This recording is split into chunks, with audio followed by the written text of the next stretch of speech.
எங்க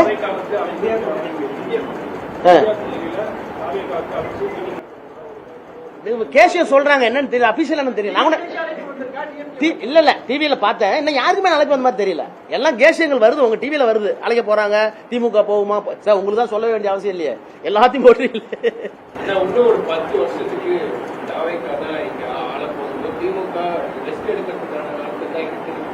யாரு ஏங்க இப்ப அவர் வந்து திருச்சியில பேசின பேச்சுக்கே நான் பதில் சொல்லிட்டேன். அப்புறம் இன்னும் அவரெல்லாம் பேசணும் நான் தான் சொல்லிட்டேன்னா இதுக்கு மேல நான் வார்த்தையை கடுமையா பயன்படுத்த முடியாது. அவர் சொல்றாரு அவ்வளவுதான். ஒரு உட்டோப்பியன் ஒரு வேர்டு தெரியுமா, யூஆர் லிவிங் இன் உட்டோப்பியன் வேர்ல்டுமாங்க, அது மாதிரி ரைட். இது ஒரு தேர்தலில் வந்து ஒன்னும் சிங்கிள் ஃபுல் மெஜாரிட்டி கொடுக்கல, ஒரு ஃபிராக்சர்டு மெஜாரிட்டி தான் கொடுத்துருக்காங்க, 107 தான் கொடுத்துருக்காங்க. நீங்க கான்ஸ்டிடியூஷன்ல பாத்தீங்கன்னா கவர்னர் முதல் நாள் ரிஜெக்ட் பண்ணாரு. என்ன ரிஜெக்ட் பண்ணாருன்னா சிங்கிள் மெஜாரிட்டி சொல்லல அப்படின்னாரு. இந்த மாதிரி ஒரு பிஸி சூழ்நிலையில ஒரு கவர்மெண்ட் ஃபார்ம் ஆயிருக்கு. பேசுவார், அதை வச்சுட்டு பேசிட்டுமே.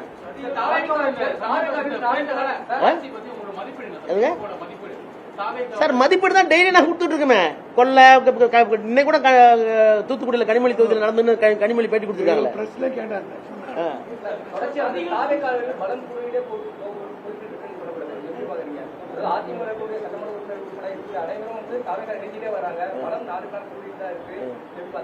நீங்க பலம் 4 நாள் எதை சொல்றீங்க?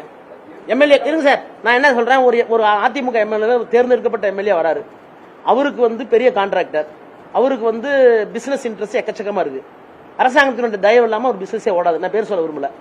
அவர் வந்து தொகுதி மக்களுக்கு நான் நல்லது செய்வதற்காக நான் கட்சி மாறுறேன்றாரு, கட்சி மாறுறாங்கிறாரு. இது நீங்க ஒத்துக்கிறீங்களா? இதை செல்வாக்கு நீங்க சொல்ல வரீங்களா?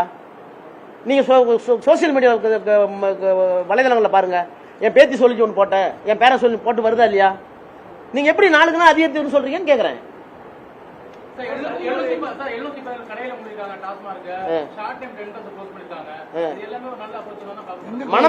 மணமகிழ் மண்டலத்தில் கிடைக்குது தெரியுமா? இப்போ நீங்க எங்க க்ளோஸ் பண்ணீங்களோ பக்கத்துல மணமகிழ் மண்டலத்தில் விற்கிறாங்க, பேரு மணமகிழ் மன்றம்.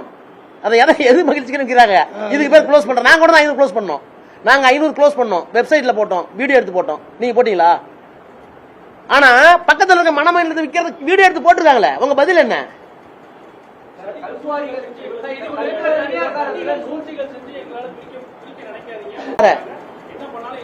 நாங்க என்ன சூழ்ச்சி சொல்றோம்னு சொல்லுங்க sir. Sir sorry to say, பைத்தியக்காரத்தனமா இருக்கு.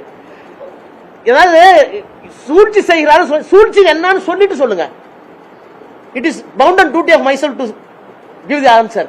என்ன சூழ்ச்சியா சொல்ல மாட்டேங்கிறாரு. சூழ்ச்சி செய்யாதீங்க, சூழ்ச்சி என்ன சார், இருட்டில் போய் பேய் வருதுன்னா ஒண்ணு வந்து மனநிலை கொண்டு இருக்கும், தைரியம் கொண்டு இருக்கும். நீங்க தான் முடிவு பண்ணிக்கணும்.